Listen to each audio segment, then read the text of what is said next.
Hello, my awesome friends, project managers.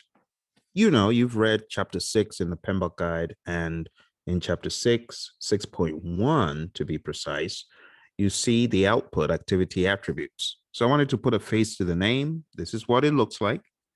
I like a description given by one of my students. I said, what is activity attributes? He said, it's activity metadata. And how correct was he? It is really like metadata. If you're from that world, this will make a lot of sense to you. So you define activities in the process known as define activities.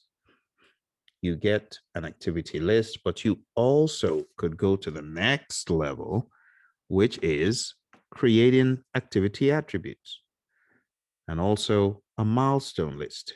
These are two of the things that you get from define activities, an activity list and activity attributes.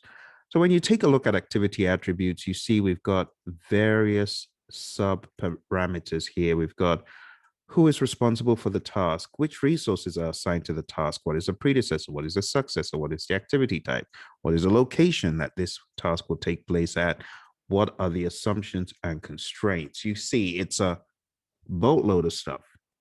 However, now you've seen it, you'll never forget it, hopefully, at least not before your exam.